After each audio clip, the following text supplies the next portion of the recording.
రేలారే గంగ గారు, ఈ పేరు వెనక కథ ఏంటి? నా ఒరిజినల్ పేరు ఏంటంటే అంకుల గంగాదేవి. మా అందరికీ అయితే మీరు రేలారే గంగ అక్కే. పుట్ట మీద పాల పిట్ట జాజి మొగులాలి, ముట్టా పోతే తెలుగుట్టే జాజి మొగులాలి, మంత్రమేసే మామ కొడుక జాజి మొగులాలి, మందు దంచు మామ కొడుక జాజి మొగులాలి. అసలు కుర్చీలో కూర్చోవాలని అయితే నాకు అనిపించలేదు. ఈ పాటల ప్రయాణం ఎక్కడి నుంచి మొదలైంది? తాత వాడుతుండే, మమ్మల్ని పడుకోబెట్టేటప్పుడు వాకిట్ల మంచం వేసి పాటలు పాడుకుంటా నిద్ర కూర్చుతుండే. అట్లా మా తాత అమ్మ నుంచి అమ్మ కూడా వాడుతుంది. అయితే ఫ్యామిలీలోనే ఉంది అంత అద్భుతమైన గాత్రం. పలుగురాళ్ళ సాంగ్ మీద చాలా ఫేమస్ అయింది. పలుగురాళ్ళ పాడుల దిబ్బ పోచమ్మ గుళ్ళు, అవి గనుగుల కంచే, ఆ కంచే సేన్లో నిలబడి కాలు దొక్కయ్యో, నాపై పాట పడయ్యో. బ్యూటిఫుల్ అండి. ఇద్దరక్క చెల్లెళ్ళే ఉయ్యాలో, ఒక్కూరికి ఇచ్చిరే ఉయ్యాలో, ఒక్కడే మాయన్న ఉయ్యాలో, వచ్చన్న పోడాయో ఉయ్యాలో. బతుకమ్మ పండగకి మా అన్న వస్తాడు అని ఎదురు చూస్తారు కదా. ఇద్దరక్క చెల్లెళ్ళే ఉయ్యాలో, ఒక్కూరికి ఇచ్చిరే ఉయ్యాలో, ఒక్కడే మాయన్న ఉయ్యాలో, వచ్చన్న పోడాయో ఉయ్యాలో. నాకు నిజంగా గూస్ బంప్స్ వచ్చేస్తున్నాయి. తల్లి తెలంగాణమ తను వెళ్ళామా గానమా, గానమ మా ప్రాణమ తెలంగాణమ జనగానమ, గర్భాన సింగరేణి గలమూల మధురవేణి, ఆ తరుల పూలతోని కురులల్లుకున్న రాణి, ముక్కోటి వందనాలు మురిపాల చందనాలు. ఇప్పుడు అర్థమైంది తెలంగాణ ఎందుకంత ఫాస్ట్ గా వచ్చిందో. ఆడపిల్ల ఇంటి దీపమోయమ్మ, నాగమల్లేలో తీగ మల్లేలో, అమ్మలోని ప్రతిరూపమోయమ్మ, నాగమల్లేలో తీగ మల్లేలో. చదువులు ఎన్నో చదివేస్తుంది, పాఠశాలలో కళాశాలలో ర్యాంకులు ఎన్నో సాధిస్తుంది, ర్యాంకులు ఎన్నో సాధిస్తుంది. So touch. నాకు అసలు మాటలు లేవు. నాకు ఇద్దరు ఆడపిల్లలు ఉన్నారు. పెళ్లి పందిరేసి పారాని మూసి, అమ్మో నాకు ఏడుపు చేస్తాను. పెళ్లిని చేసి అత్తగారింటికి సాగనం పోతుంటే, గుండె వగిలినంత బాధపడుతుంది, గుండె వగిలినంత బాధపడుతుంది. హాయ్ అండి, అందరికీ నమస్కారం. నేను మీ anchor Srivalli. Welcome to Suman TV UK. ఇవాళ సుమన్ టీవీ యూకేకి మనతో పాటు ప్రముఖ జానపద ఉద్యమి గాయని రేలారే గంగ గారు వచ్చారు. యూకేలో ఆవిడ రావడం, మనకి తారసపడడం, మనతో పాటు ఇవాళ ఉన్నారు ఇక్కడ. ఆవిడ్ని మనం పలకరిద్దాం. నమస్తే అండి. నమస్తే అక్క. రేలారే గంగ గారు అంటే ఒక ప్రత్యేకమైన పేరు. మరి ఈ పేరు వెనక కథ ఏంటి? మీరు ఏ ఊరు నుంచి వచ్చారు? మీ ఫ్యామిలీ నేపథ్యం ఇవన్నీ మాకు చెప్తారా? తప్పకుండా అక్క. ముందుగా మీకు థ్యాంక్ యూ సో మచ్. అదేవిధంగా యూకే సుమన్ టీవీ వారికి కూడా ప్రత్యేక ధన్యవాదాలు, కృతజ్ఞతలు. నేను యూకేకి మొన్న ఉగాది సంబరాలకి ఇక్కడికి రావడం జరిగింది. నేను ఫస్ట్ టైం మొదటిసారి యూకేకి వచ్చిన అనమాట. మా ప్రాపర్ వచ్చేసి నిజామాబాద్ జిల్లా నిచ్పల్లి మండల్ ముల్లంగి మా గ్రామము. నా ఒరిజినల్ పేరు ఏంటంటే అంకుల గంగాదేవి. గంగాదేవి. అబ్బా. నాకు ఒక అక్క ఉంది. అక్క, నేను, అమ్మ, మా నాన్న లేడు. సో అక్క ఇప్పుడు డిగ్రీ కాలేజ్ లెక్చరర్ గా చేస్తుంది నిజామాబాద్ లో. దానికి ఇద్దరు పిల్లలు, నాకు ఒక బాబు. అంతే. ఇక నేను హైదరాబాద్ లో సెటిల్ అయినా. ఎలా అనిపించింది మా లండన్? లండన్ బాగుంది అక్క, సూపర్ ఉంది. నేను అంటే పూర్తిగా టూరిజం ప్లేసెస్ అన్ని నేను కవర్ చేయలేకపోయినా, కానీ ఒకటి అంబేద్కర్ మ్యూజియం చూసిన, చాలా బాగుంది. రేలారే గంగ అని అంటున్నారు కదా, మీ పేరు గంగాదేవి, కానీ రేలారే గంగ అని మీరు చాలా ప్రసిద్ధిగాంచారు. రేలారే గంగకి, ఆ పేరుకి, ఆ కథకి ఏంటి? రేలారే గంగ అంటే పేరు ఎట్లా వచ్చిందంటే, అది ఒక రియాలిటీ షో టెలివిజన్ అప్పుడు 2007లో జానపద పాటలకు సంబంధించింది. రేలారే రేలా అని ఒక ప్రోగ్రామ్ వచ్చింది అనమాట. దాంట్లో నేను మొదటి దరువులో టైటిల్ రన్నర్ గా నిలిచిన నేను. ఓ, అంటే ఫస్ట్ ఎపిసోడ్ లో మీరు సిరీస్ లో అది వెరీ గుడ్ 5-6 సిరీస్ వచ్చినాయి అనమాట కంటిన్యూగా. నేను ఫస్ట్ సిరీస్ లో రన్నర్ అప్ గా నిలవడం జరిగింది. సో అప్పటి నుంచి నన్ను రేలారే గంగా అని పిలుస్తారు. రేలారే రేలా గంగా అని కూడా అంటారు ఫుల్ గా కొంతమంది. రేలారే గంగా అని, రేలారే గంగా అని పూర్తిగా చాలా మందికి ఎట్లా చేరువైంది అని అంటే, నేను ఒక 6 years బ్యాక్ రేలారే రేలా అంటే చాలా పెద్దగా ఉంది కదా అని రేలారే గంగా అని నా పేరు మీద యూట్యూబ్ ఛానల్ పెట్టుకున్నాను అనమాట నేను ఓన్గా. సో అట్లా ఇంకా ఇప్పుడు ఎక్కువ రేలారే గంగా అంటేనే తెలుసు, నా పూర్తి పేరు ఎవరికి తెలియదు. అదే చెప్తున్నా, సిరివెన్నెల సీతారామ శాస్త్రి గారు సిరివెన్నెల లాగా మీకు రేలారే అనే పేరు వచ్చింది. మా అందరికీ అయితే మీరు రేలారే గంగా అక్కే. అవును అక్క, అక్క కాదు, రేలారే గంగ. అంతే. ఓకే, ఇప్పుడు మీరు రేలారే రేలా అనే కార్యక్రమం ద్వారా మీరు అందరికీ పరిచయం అయ్యారంటున్నారు. మరి మీకు పాటలు ఇంట్రెస్ట్, సింగింగ్ అసలు ఎక్కడ నేర్చుకున్నారు? ఈ పాటల ప్రయాణం ఎక్కడి నుంచి మొదలైంది? పాటల ప్రయాణం అంటే నేను 6th క్లాస్లో ఉన్నప్పటి నుంచే పాడేదాన్ని, స్కూల్ ఏజ్ నుంచే. నా 10th అయిపోయిన తర్వాత నేను టైలరింగ్ నేర్చుకున్నాను అనమాట. ఓ, అప్పుడు బాగా చేతి కుట్లు, ఎంబ్రాయిడరీ అవన్నీ కొంచెం బాగుంటుండే కదా. టైలరింగ్ తో పాటు కుట్లు అల్లికలు కూడా నేర్చుకున్నా. మా దగ్గర డిచ్పల్లిలో BDM ప్రాజెక్ట్ అని ఒకటి మిషనరీ ప్రాజెక్ట్ అనమాట. అక్కడ నేను నేర్చుకునడానికి వెళ్ళిన సమ్మర్ హాలిడేస్ అప్పుడు. వెళ్ళినప్పుడు చిల్డ్రన్స్ డే వస్తుంది కదా, November 14th. అప్పుడు నేను అక్కడ పాట పాడడం అంటే పాడితే, అక్కడికి మా గురువు అన్న అష్టగంగాధర్ అని అన్న ఉంటాడు, నిజామాబాదే. అన్న నా వాయిస్ విని నువ్వు బాగా పాడుతున్నావురా చెల్లె, నువ్వు ప్రోగ్రామ్స్ కి వస్తావా అది అని అంటే, అట్లా అన్న ద్వారా నేను బయట ప్రపంచానికి, పాట అనే ప్రపంచానికి పరిచయం అవ్వడం జరిగింది. సో మా ఇంట్లో ఫస్ట్ పంపియాలన్నారు. మనం అంటే కొంచెం ఊర్లలో ఎట్లుంటది అక్క, ఇద్దరు ఆడపిల్లలు, నాన్న లేడు, ఎందుకు మనకి పాటలు ఇవన్నీ ఎందుకు అని మా తాత మా అమ్మమ్మ దగ్గర పెరిగినాం మేము ఎక్కువ. సో వాళ్ళు వద్దని అన్నారు. కానీ అమ్మ, అక్క, మెయిన్ గా మా అక్క బాగా ఎంకరేజ్ చేస్తుండే, అమ్మ కూడా చేస్తుండే. అట్లా అన్న ద్వారా నేను బయటకు వచ్చిన. అన్న పేరులో గంగ, చెల్లె పేరులో గంగ. అవును, పాట మొదలైంది గంగ నుంచి. అవును, అన్న కూడా అట్లనే చూస్తాడు, ఇక నన్ను సొంత చెల్లెలాగానే చూస్తాడు ఇప్పటికి కూడా. Very nice. చూసారా, ఆయన కనుక్కోబట్టి ఇలా ఇప్పుడు మా ప్రపంచానికి రేలారే గంగ గారు వచ్చారు. అవును, అంటే ఎక్కడున్నా, అంటే మనం ఎంత ఎదిగినా కానీ మనం వచ్చిన మూలాలు మర్చిపోదంటారు కదా. చాలా బాగా చెప్పారు. ఎక్కడున్నా ఏం చేస్తున్నా మన మూలాలు మనతో పాటే ఉంచుకోవాలి. మీరు చెప్పారు కదా, కుటుంబం చాలా స్ట్రిక్ట్ గా ఉంటుంది, అక్క అమ్మ ఎంకరేజ్ చేశారు. మరి మీ అమ్మగారు ఎలాంటి పాత్ర పోషించారు మిమ్మల్ని ఎంకరేజ్ చేయడంలో? అమ్మ చాలా గొప్ప పాత్ర. ఎందుకంటే గంగాధర్ అన్నతో నేను ప్రోగ్రామ్స్కి వెళ్తూ ఇంటర్ చదువుతున్నా అనమాట. అప్పుడప్పుడు బయట ఈవెంట్స్కి అటు ఇటు పిలుస్తుండే అన్న. అప్పుడు ఎక్కువ గవర్నమెంట్ స్కీమ్స్ విలేజ్ లెవెల్లో ఇంప్లిమెంట్, అంటే ప్రజలకి అవేర్నెస్ ప్రోగ్రామ్స్ ఉంటాయి కదా, అవిటికి వెళ్ళేదాన్ని. తర్వాత రేలారి రేలా ప్రోగ్రామ్కి నేను సెలెక్ట్ అయిన తర్వాత అమ్మనే నన్ను హైదరాబాద్కి తీసుకెళ్ళడం, ట్రైన్కి వెళ్తుంటే మేము అప్పుడు. అవును, నేను రేలారి రేలకి సెలెక్ట్ అయిన టైంలోనే మా అక్కకి ఓయూలో సీట్ వచ్చింది. ఆమె MSc కంప్యూటర్ సైన్స్ చేస్తుంది అప్పుడు. మేము ఇంకా మా డిచ్పల్లి ట్రైన్ ఎక్కుతుంటివి, జామా ఉస్మానియా రైల్వే స్టేషన్ లో దిగుతుంటివి. అక్కడి నుంచి మాకు ఏం తెలియదు, ఇక బస్ ఎక్కి అమీర్పేట పోతుంటాం అనమాట. అట్లా ట్రైన్ లో అమ్మ నాతోని చాలా కంప్లీట్ గా అన్ని వదిలేసి నన్ను పట్టుకొని బాగానే సపోర్ట్ చేసి నాతో తిరిగింది అమ్మ. ఇంకోటి ఏంటంటే, నేను యూట్యూబ్ ఛానల్ పెట్టడానికి కూడా మా అమ్మని ప్రోత్సాహం. అబ్బా, అసలు స్పెషల్ కదా. పాటలు ఎక్కువ నేను మా తాత వాడుతుండే, అమ్మ వాళ్ళ నాన్న. మా తాత వాడుతుండే, మమ్మల్ని పడుకోబెట్టేటప్పుడు వాకిట్లా మంచం వేసి పాటలు పాడుకుంటా నిద్ర కూర్చుతుండే.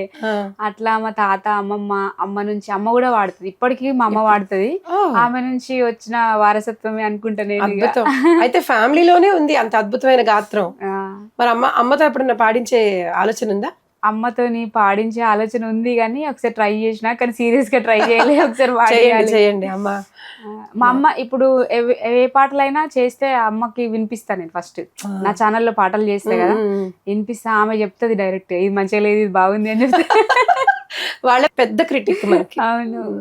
మీరు రన్నర్ అప్ గా ఉన్నారు కదా రేలారే ప్రోగ్రామ్ లో. రన్నర్ అప్ గా వరకు తీసుకురావడానికి కారణమైన పాట ఏంటి? పుట్ట మీద పాలపిట్ట అని ఆ పాట ముక్కపల్లి సీనన్న అని అన్న సిద్దిపేట వాళ్ళది. యాక్చువల్లీ అన్న కూడా నా కో పార్టిసిపెంట్ అనమాట. తను సెమీఫైనల్స్ లో ఎలిమినేషన్ అయ్యి వెళ్ళిపోతుంటే అన్న దగ్గర ఉన్న పాటలు మాకు ఇచ్చి వెళ్తే నేను ఆ పాట తీసుకున్నా. ఇలా ఆ పాటని నన్ను ప్రపంచం అంతా తిప్పుతుంది. తప్పకుండా యూకే సుమన్ టీవీ ప్రేక్షకుల తరపున అన్నకి ప్రత్యేక కృతజ్ఞతలు. నిజంగా చాలా థ్యాంక్స్ అన్న. ఎందుకంటే ఆ పాట నేను ఫైనల్ వరకు రావడానికి అమ్మ పాటలే ఎక్కువ పాడేదాన్ని. అమ్మ చెప్తుండే, నాతోనే ఉంటుండే కదా ఊర్లలో నాట్లేసేటప్పుడు, కలుపు తీసేటప్పుడు పాడుకునే పాటలే ఎక్కువ పాడేదాన్ని. మా అమ్మ చెప్పిన పాటలే పాడినా. కానీ ఫైనల్కి వచ్చేసరికి అన్న పాటలు తీసుకొని వాడినాను. పుట్ట మీద పాలపిట్ట అని మీ అందరికి తెలిసే ఉంటది. పుట్ట మీద పాల పిట్ట జాజి మొగులాలి, ముట్టా పోతే తెలుగుట్టే జాజి మొగులాలి, మంత్రమేసే మామ కొడుక జాజి మొగులాలి, మందు దంచు మామ కొడుక జాజి మొగులాలి, అడ్డా బొట్టు పెట్టుకొని జాజి మొగులాలి, అరుగు మీద నిలబడితే జాజి మొగులాలి. అడ్డా బొట్టు పెట్టుకొని జాజి మొగులాలి, అరుగు మీద నిలబడితే జాజి మొగులాలి. వాడు చూసే సూపులకు జాజి మొగులాలి, అడ్డా బొట్టే అద్దమాయే జాజి మొగులాలి. అబ్బా అబ్బా, అసలు ఎంత బాగుందో పాడుతుంటే, చక్కగా ఎంత ఫ్లో ఉంది, ఎక్కడ బ్యూటిఫుల్ అండి, చాలా బాగా పాడారు. Thank you. గంగా గారు, పలుగురాళ్ళు సాంగ్ మీది చాలా ఫేమస్ అయింది. అది ప్రపంచం అంతా ఆ పాటకి డాన్స్ చేస్తారు. అండ్ యూకేలో కూడా పిల్లలు చాలా మంది ఆ పాటకి పెర్ఫామ్ చేశారు. ఆ పాటకి కథ ఏంటి, అది ఎక్కడి నుంచి, అలాగే మా కోసం ఆ పాటలో 2 లైన్లు. ఆ పాట కథ ఏంటంటే 2016-17లో ప్రపంచ తెలుగు మహాసభలు అయినాయి మన తెలంగాణలో. అప్పుడు యశ్పాల్ అన్న రైటర్, అక్కడ మాకు మేమందరం ప్రపంచ తెలుగు మహాసభలప్పుడు ప్రాక్టీస్ చేస్తున్న సందర్భంలో నేను ఊరికే నాన్న నాకు ఒక మంచి పాట రాసి అన్న, నేను రికార్డ్ చేసుకుంటా, నేను పాడుకుంటా, రికార్డ్ చేసుకుంటానని అంటే అప్పుడప్పుడే కూర్చొని రాసిండు అన్న ఆ పాట. అప్పుడప్పుడే లంచ్ చేస్తున్నాము, అన్న వాళ్ళ వైఫ్ అన్న మేమందరం కూర్చొని డిస్కషన్ చేసుకుంటూ ఆ పాట ఇది ఒకటి ఉంటది, పలుగురాళ్ళ పాడుల దిబ్బ ఆ పోచమ్మ గుళ్ళు అని, అది ఆ వాడుక భాష ఊర్లలో. ఆ ఫస్ట్ పల్లవి సేకరణ లైన్స్ అనమాట. ఇది ఒకటి ఉంటదిరా, నేను అప్పట్లో వినేవాడిని, అన్న కొంచెం ప్రజా ఉద్యమాల వైపు ఉంటాడనమాట.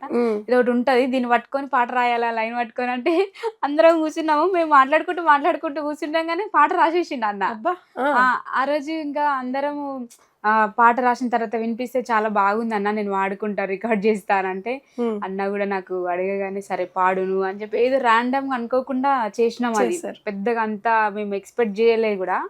కానీ ఈ రోజు ఆ పాట కూడా నాకు రేలారే రేల తర్వాత మ్యారేజ్ తర్వాత పిల్లలు అంతా ఇంకా ఆల్మోస్ట్ మ్యారేజ్ అయిందంటే ఇక వీళ్ళు అయిపోయింది, ఫీల్డ్ దూరం అయిపోయింది, ఇక లేరు వీళ్ళు కళారంగంలో అని అంటారు కదా అక్క జనరల్ గా. ఆ టైంలో మళ్ళీ నాకు సెకండ్ ఇన్నింగ్ రీఎంట్రీ లాగా ఆ పాట. అది దాదాపు ఇప్పుడు ఒక 200-300 మిలియన్స్ ఉంటది యూట్యూబ్ లో. ప్రతి ఆ పండగ లేని పెళ్లిళ్ళలో గాని పండగలలో గాని ఎక్కడ ఏ అకేషన్ అయినా ఆ పాట లేని పండగనే ఉండదు అసలు. అంత గొప్పగా అంటే పాట నచ్చితే తెలంగాణ ప్రజలు గాని తెలుగు ప్రజలు గాని ఎంత గొప్పగా ఆదరిస్తారని అంటే యూట్యూబ్ లో నాకు తెలిసి నేను చాలా గర్వంగా చెప్తా అక్క. ఎందుకంటే యూట్యూబ్ లో మన తెలంగాణ తెలుగు వేదికల మీద యూట్యూబ్ లో మొట్టమొదటి హైయెస్ట్ వ్యూస్ హిట్ సాంగ్ అంటే అదే. అబ్బా సూపర్. ఆ పాట తర్వాతనే ఇప్పుడు చాలా యూట్యూబ్ ఛానల్స్ వచ్చినాయి, చాలా పాటలు వచ్చినాయి అనమాట. 200-300 మిలియన్స్ వచ్చినాయి. అది నాకు ఇంకా నేను ఎన్ని కోట్లు పెట్టి కొనలేనంత పేరు వచ్చింది నాకు. 200-300 మిలియన్స్ అంటే చిన్న విషయం, ఎక్కువనే ఉండొచ్చు నాకు తెలిసి. ఇది ఒక 1 year బ్యాక్ నేను చూసింది, ఇప్పుడు చూడలే ఈ మధ్యలో. గానీ ఏది మా కోసం వినిపించండి. భువనగిరి కిల్లా మీద బోనాల ఆట, అవి బోనాల ఆట, ఆ పక్కన ఉన్న సురేంద్రపురి చూసి వద్దాము, గుట్టకు మొక్కులిద్దాము. భువనగిరి కిల్లా మీద బోనాల ఆట, మావ బోనాల ఆట, ఆ పక్కన ఉన్న సురేంద్రపురి చూసి వద్దాము, గుట్టకు మొక్కులిద్దాము. భువనగిరి కిల్లా మీద భువనగిరి కిల్లా మీద భువనగిరి పలుగురాళ్ళ పాడుల దిబ్బ పోచమ్మ గుళ్ళు, అవి గనుగుల కంచే, ఆ కంచే సేన్లో నిలబడి కాలు దొక్కయ్యో, నాపై పాట పడయ్యో. కాకతీయ కోట మీద కోయిల కూసింది, అది రమ్మని కోరింది, కోయిల పాట కొంత పాడి కొమ్మానెక్కయ్యో, నన్ను చూపు చూడయ్యో. అసలు కుర్చీలో కూర్చోవాలనైతే నాకు అనిపించలేదు. చాలా మంచి పాట. ఇప్పుడు అర్థమైంది 200-300 మిలియన్స్ ఎందుకు వచ్చాయి. గుక్క తిప్పకుండా ఎంత కరెక్ట్ గా, అసలు బాప్రే, హ్యాట్స్ ఆఫ్ అండి, యు ఆర్ వెరీ టాలెంటెడ్. ఇందాక మీరు మాటల్లో సేకరణ అని అన్నారు కదా, సేకరణ పాటలు ఎక్కడి నుంచి సేకరిస్తారు మీరు? దానిలో మీరు వాడుకున్న పాటలు ఏంటి? సేకరణ పాటలు అంటే మామూలుగా ఊర్లలో పని చేసుకుంటూ న్యాచురల్ గా, అంటే పని చేసుకుంటూ ఆ పనిని మర్చిపోవడానికి పాడుకుంటారు కదా అక్క. అంటే పల్లెటూర్లలో ఇప్పుడు విత్తనాలు నాటిన నాట్లేసేటప్పుడు మా సైడ్ మాది నిజామాబాద్ అని చెప్పినా కదా, ఎక్కువ బీడీలు చుడతారు అనమాట. బీడీలు చేసుకుంటూ పాడతారు. నాట్లేసేటప్పుడు కలుపు తీసేటప్పుడు వాళ్ళ పనిని వాళ్ళ శ్రమని మర్చిపోవడానికి పాడుకునే పాటలు. వాటిని అంటే జనం నుండి న్యాచురల్ గా సేకరించుకున్న పాటలు అన్నమాట. వాళ్ళు ఇప్పుడు మా అమ్మ ఉంది, మా అమ్మమ్మ ఉంది, వాళ్ళు అప్పటిదప్పుడే అక్కడున్న సిచ్యువేషన్ బట్టి మలుచుకొని పాట పాడుకుంటారు అనమాట. ఇప్పుడు ఎగ్జాంపుల్ పెళ్లి ఉంటది, పెళ్లిళ్ళలో ఒక పాట పాడతారు సిచ్యువేషన్ కి తగ్గట్టు. అక్కడ ఏమంటారు, పసుపు కొమ్ములు ఇసిరుతారు కదా, అప్పుడు ఒక పాట పాడుకుంటారు. తర్వాత బోనాలు అప్పుడు బోనం ఎత్తుకొని పోయేటప్పుడు వాడుకుంటారు. బతుకమ్మకి కూడా అవన్నీ ఉయ్యాల పాటలు మనం ఇప్పుడు చప్పట్ల పాటలు వింటాం. ఇప్పుడు అంత డీజేలు వచ్చినాయి కానీ ఒక పాట మనం వింటాం కదా, ఇద్దరక్క ఎల్లెళ్ళు ఒక తీరే ముఖము ఎమిదిని కన్నారే కన్నారే ఎలది మీ తల్లి ఎమిదిని కన్నారే. అంటే ఇద్దరు అక్క చెల్లెళ్ళు ఒక్క తిరిగి ఉన్నారు, ఒకలాగున్నారు, ఏం దీనికి అన్నారు అని చెప్పి అది పాడుకుంటారు అన్నమాట. ఇది తర్వాత బతుకమ్మ పాటలు చాలా మనం వింటుంటాం కదా, చప్పట్ల పాటలు.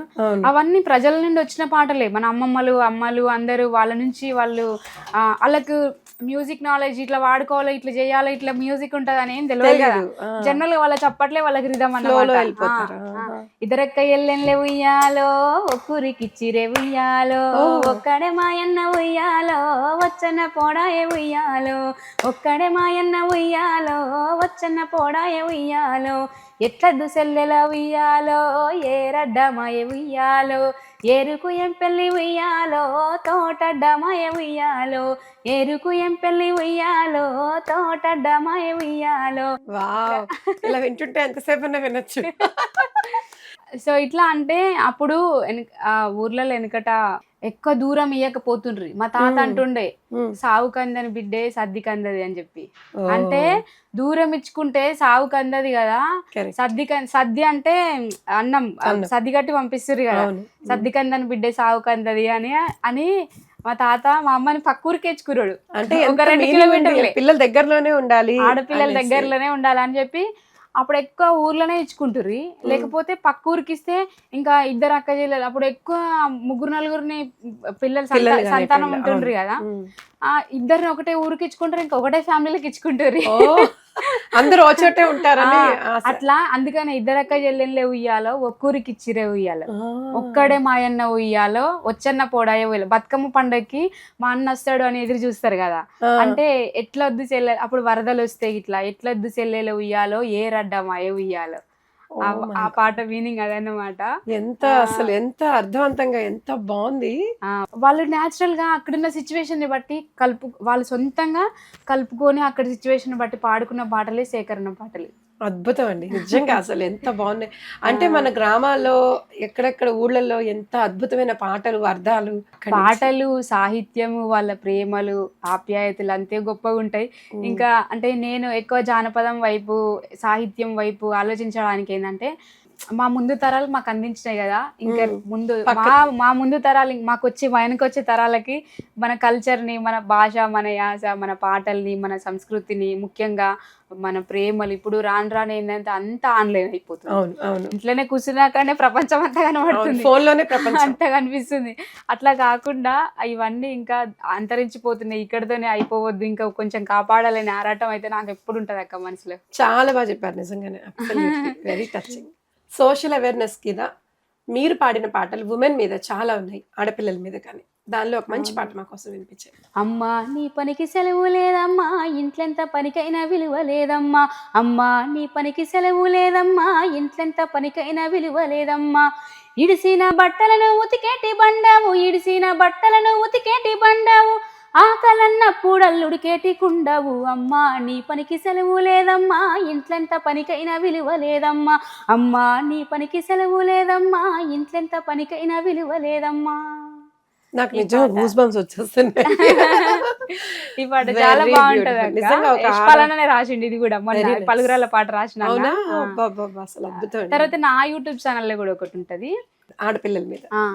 ఆడపిల్ల ఇంటి దీపమోయమ్మ, నాగమల్లేలో తీగ మల్లేలో, అమ్మలోని ప్రతిరూపమోయమ్మ, నాగమల్లేలో తీగ మల్లేలో. ఆడపిల్ల ఇంటి దీపమోయమ్మ, నాగమల్లేలో తీగ మల్లేలో, అమ్మలోని ప్రతిరూపమోయమ్మ, నాగమల్లేలో తీగ మల్లేలో. పొద్దున్నే లేసి ఇల్లంతా ఊడ్చి పొయ్యికాడి మంటకు పొగ సూరుతుంది. అమ్మ చేతి కింద చేదోడుగుంటుంది, అమ్మ చేతి కింద చేదోడుగుంటుంది. చదువులు ఎన్నో చదివేస్తుంది, పాఠశాలలో కళాశాలలో ర్యాంకులు ఎన్నో సాధిస్తుంది, ర్యాంకులు ఎన్నో సాధిస్తుంది. పంతులమ్మగా పాఠాలు నేర్పి నాగమల్లేలో తీగ మల్లేలో, చదువులమ్మకే వన్నెలు తెచ్చి తెచ్చే నాగమల్లేలో తీగ మల్లేలో పంతులమ్మగా పాటలు నేర్పి నాగమల్లేలో తీగ మల్లేలో చదువులమ్మకే వన్నెలు తెచ్చే నాగమల్లేలో తీగ మల్లేలో పెళ్లి పందిరేసి పారాని మూసి పచ్చని పందిట్లో పెళ్లిని చేసి అత్తగారింటికి సాగనంపుతుంటే గుండె వగిలినంత బాధపడుతుంది, గుండె వగిలినంత బాధపడుతుంది. మూరేడు తాలికి తల వంచుతుంది నాగమల్లేలో తీగ మల్లేలో తల్లిదండ్రి ప్రేమకు దూరమవుతుంది నాగమల్లేలో తీగ మల్లేలో మూరేడు తాలికి తల వంచుతుంది నాగమల్లేలో తీగ మల్లేలో తల్లిదండ్రి ప్రేమకు దూరమవుతుంది నాగమల్లేలో తీగ మల్లేలో. So touch. నాకు అసలు మాటలు లేవు. నాకు 2 ఆడపిల్లలు ఉన్నారు. అమ్మో నాకు ఏడుపు చేస్తాను.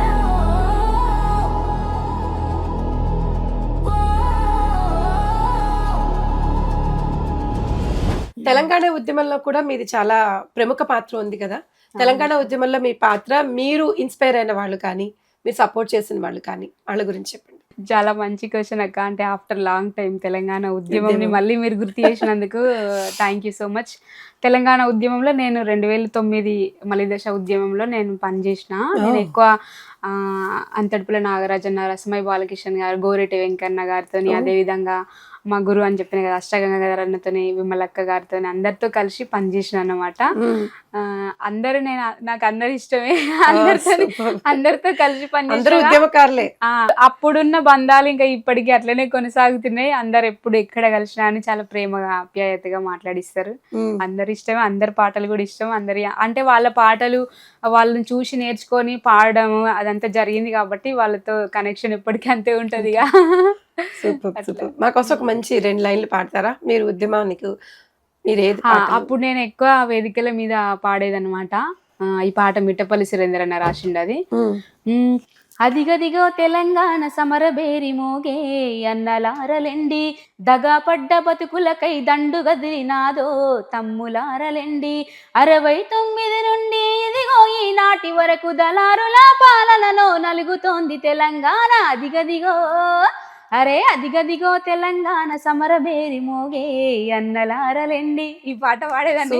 ఇది అప్పుడున్న సిచ్యువేషన్ కి తగ్గట్టు ఇప్పుడు పాడితే ఊరుకోరు ఇక నన్ను. ఎలాంటి వాళ్ళైనా వచ్చి ఉద్యమంలో పాల్గొవాలి, అంత ప్రోత్సాహకరంగా ఉంది ఈ పాట. గోరెటి వెంకన్న రాసిన పాటలు చాలా ఉంటుండే. అదేంది రేలాదూల తాళెల్లాడే నేలా నా తెలంగాణ, సుడిగాలికి చెదిరిన పక్షుల గూడులాయే నా తెలంగాణ, ఇదొకటి.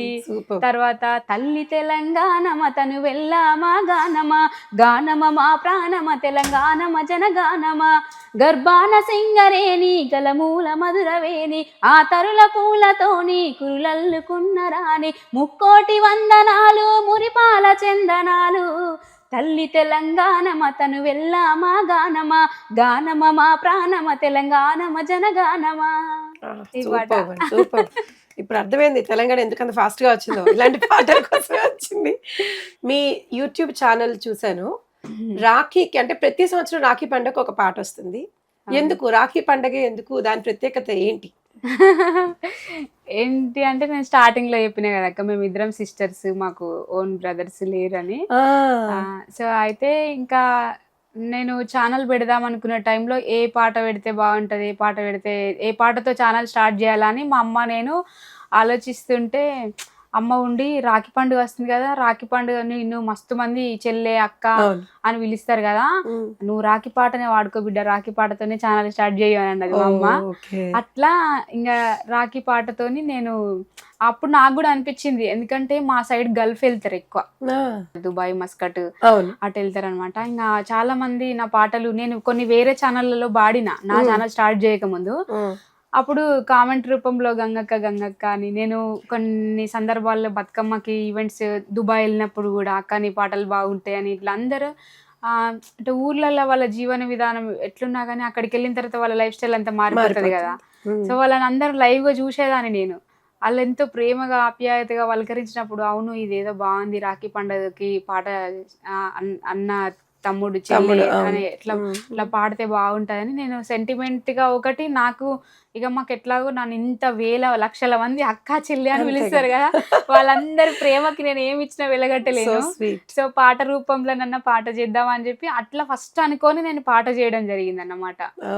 అందులో ఒక చరణం ఉంటది ఫస్ట్ చేసిన పాటలో, వ్యవసం చేసి ఏటిది నవ్వు అప్పుల పాలయ్యి ఊరిడిసినవు, వ్యవసం చేసి ఏటిది నవ్వు అప్పుల పాలయ్యి ఊరిడిసినవు, మస్కట్టు దుబాయి వలసెళ్ళినవు కాని రాజ్యంలో బతుకుతున్నావు, ఏళ్ళు గడిచి ఎదురు చూపులు రన్నయ్యా నీ రాక కొరకే ఎదురు చూస్తున్నయ్యా, రాఖీ పున్నమి వెన్నెల నీవే అన్నయ్యా నా రక్షాబంధం నువ్వేరా నా తమ్మయ్యా అని ఉంటది అనమాట. అసలు చూడండి, మీకు తోడబుట్టిన అన్న తమ్ముడు లేకపోయినా మీకు ప్రపంచంలో ఇంతమంది అన్నదమ్ములు మీకు సాటిగా ఉన్నారు. అయితే ఇంకా నేను అప్పుడు అక్కడ లోకల్లో వెళ్ళినప్పుడు కొన్ని సిచ్యువేషన్స్ కొంతమందిని చూసినప్పుడు అనిపించి నేను ఇది చెప్పి రాయించుకొని పాడిన అనమాట. అట్లా ఆ ఫస్ట్ స్టార్టింగ్ ఇయర్ నుంచి ఇప్పటి వరకు ఎవ్రీ ఇయర్ నేను సంవత్సరం మొత్తం ఏ పాటలు చేయకపోయినా కానీ రాఖీ పండుగకి అయితే ఖచ్చితంగా నా ఛానల్లో పాట వస్తుంది, పాట కోసం ఎదురు చూస్తారు, కామెంట్లు పెడతారు, అక్క నువ్వు పాట ఇది నీ పాట ఇది అని చెప్పి. ఒక నెల రోజుల ముందు నుంచే నన్ను అలర్ట్ చేస్తారు అనమాట, అక్క ఇయర్ ఏం పాట చేస్తున్నావు ఏం పాట చేస్తున్నావు అని అడుగుతారు అనమాట. అద్భుతం. ఇయర్ మొత్తంలో నాకు ఇష్టమైన పండుగ అంటే రాఖీనే. మీరు యూకే వచ్చాక అంబేద్కర్ మ్యూజియంకి వెళ్ళానని చెప్పారు కదా, అంబేద్కర్ మ్యూజియం మీకు ఎలా అనిపించింది? బాగుంది అక్క, సూపర్ ఉంది. యాక్చువల్లీ నేను ఇంకా కొంచెం సిక్ అయ్యి ఇట్లా వెళ్ళలేకపోయినా వేరే ప్లేసెస్కి, కానీ నేను చాలా ఇంపార్టెంట్ నాకు ఇష్టమైన ప్లేస్ని నేను చూసిన నిన్న. చాలా హ్యాపీగా అనిపించింది, ఎందుకంటే నేను చెప్పిన కదా కొంచెం నాకు సోషల్గా ఉండడమే ఇష్టం ఎక్కువ నేను. సో నేను తమ్ముడు ఆనంద్ తీసుకెళ్తే వెళ్ళిన అనమాట. చాలా మంచిగా అనిపించింది నాకు. నిన్న కొంచెం ఎమోషనల్గా అనిపించింది అక్కడికి వెళ్ళంగానే. నేను ఎవ్రీ 1-2 yearsకి ఇంకా నాకు వీలైనట్టు నేను పాటలు నా ఛానల్లో కూడా అంబేద్కర్ జయంతికి April 14th సాంగ్స్ చేస్తుంటాను అనమాట. నేను ఓన్గా ప్రొడ్యూస్ చేసుకుంటా.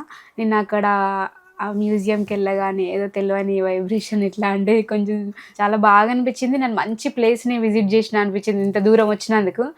మామూలుగా ఈ బీచ్లు అని బోటింగ్ అని అవని ఇవని ఏ కంట్రీస్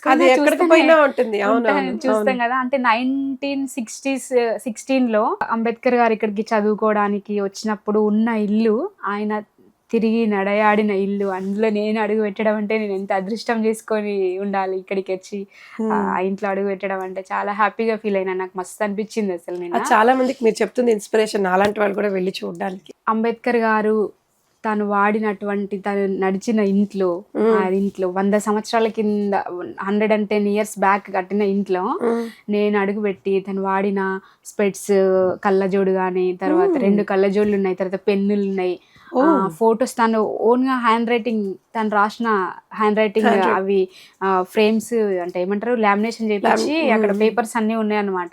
తను ఓన్ గా రాసిన రైటింగ్ కానీ, షూస్, తర్వాత తను వాడినటువంటి వంట, కాఫీ ఓన్గా కాఫీ పెట్టుకుంటుండేనంట, కాఫీ పెట్టుకునే కిట్, అది కప్స్ అవన్నీ చూసిన నాకు చాలా హ్యాపీగా అనిపించింది, మస్తు అనిపించింది. ఇంకోటి ఏంటంటే ఎప్పుడు మేము సభలకి వెళ్తాం అక్కడ ఇండియాలో కూడా, అప్పుడు బుక్స్ చదివినప్పుడు కానీ, ఎవరైనా మేధావులు పెద్దవాళ్ళు స్పీచ్లలో విన్నప్పుడు కానీ, జ్యోతిరావు పూలే గారు నా గురువు, నేను జ్యోతిరావు పూలే గారిని నేను గురువుగా భావిస్తా అని చెప్పి అని అంటే, అప్పుడు జ్యోతిరావు పూలే గారు నా గురువు అని చెప్పుకున్నారు కదా. నేను అక్కడ అంబేద్కర్ గారి ఫోటోలతో పాటు చిన్న ఫోటో, చిన్నది జ్యోతిరావు పూలే, అది ఎప్పటితో ఫోటో, పాత ఓల్డ్ ఫోటో, ఆ ఫోటో కూడా కనబడ్డది అక్కడ.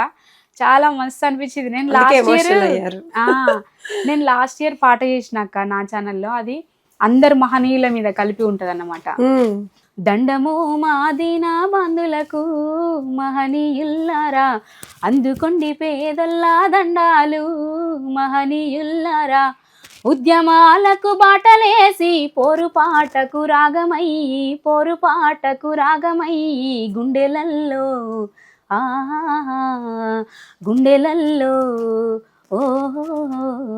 మా గుండెలల్లో నిలిచిపోయినరా మహనీయుల్లారా, సుక్కలై వెలుగుతున్నారా మహనీయుల్లారా. ఈ పాట అంబేద్కర్ గారి ఇవన్నీ వల్ల నాకు మనకి అంత గుర్తుకొచ్చినాయి. అవకాశం వచ్చినా ఆయన గుర్తు పెట్టుకొని ఆయన మీద పాటలు రాస్తూ ఆయనకి మీ మీద ఉన్న అభిమానాన్ని చెప్పుకోవడం అనేది నిజంగా ప్రశంసనీయం అండి. ఇలా చాలా మంది పేద వర్గాల బడుగు బలహీన వర్గాల ప్రజలందరూ ఇలా ఇంత ఉన్నతమైన చదువులు చదువుకొని ఇంత దూరం వస్తున్నాము, మంచి ఫుడ్ తింటున్నాము, మనకు హక్కులని ఇచ్చి అవును. రాజ్యాంగం సమాన ద్వారా హక్కులు ఇచ్చారు. సమాన హక్కులు, మాట్లాడే హక్కు, ఓటు హక్కు, చదువుకునే హక్కు, తిండి పువ్వు తినే హక్కు అన్నీ అంటే ఇలా బాబాసాహెబ్ అంబేద్కర్ రాసినటువంటి రాజ్యాంగం ద్వారా ఉన్నత చదువులు చదువుతున్నారు, ఉన్నత పదవులు పొందుతున్నారు, రాజకీయ నాయకులు అవుతున్నారు, డాక్టర్లు అవుతారు, ఇంజనీర్లు అవుతారు. అసలు అంత గొప్ప వ్యక్తి నివసించినటువంటి ఇంట్లో నేను అడుగు పెట్టడం నేను చాలా సంతోషంగా చాలా హ్యాపీగా ఫీల్ అయినా. కానీ నిన్న చాలా నాకు మంచి క్వశ్చన్ అడిగారు. Thank you so much. చెప్తుంటేనే చాలా అద్భుతంగా ఉంది. Thank you so much. Suman TV యూకేకి వచ్చి ఇంత చక్కని ఇంటర్వ్యూ ఇచ్చారు. మీ గురించి తెలియని వాళ్ళకి చాలా మందికి, తెలిసిన వాళ్ళకి ఇంకా ఇంకా ఇన్స్పిరేషన్. మీరు ఇక్కడతోనే కాదు, మీరు ఇంకా ఎదగాలి, మంచి మంచి పాటలు పాడాలి, ఎంతో ఉన్నత స్థాయిలోకి వెళ్ళాలి, ఎంతో పెద్ద పేరు తెచ్చుకోవాలి, ఎంతో మందికి ఆదర్శంగా నిలవాలండి. మనస్ఫూర్తి కోరుకుంటున్నాను. థ్యాంక్ యూ అక్క. Thank you so much. నాకు కూడా మంచి అవకాశం ఇది. ఎందుకంటే నేను ఎప్పుడు ఏ కంట్రీకి వెళ్ళిన ఇంటర్వ్యూ చేయలేదు, ఫస్ట్ టైం యూకేలో చేసిన అనమాట. మీరు కూడా చాలా ఇన్ఫర్మేషన్ గ్యాదర్ చేసుకుని నన్ను మంచి మంచి పాటలతో ఇంటర్వ్యూ చేసినందుకు మీకు ప్రత్యేక కృతజ్ఞతలు అక్క. Thank you so much. యూకేలో ఉన్న సుమన్ టీవీ ప్రేక్షకులందరికీ మళ్ళొకసారి ధన్యవాదాలు, కృతజ్ఞతలు. ఖచ్చితంగా ఈ ఛానల్ని ఆదరించండి. Thank you so much. Thank you. నమస్తే.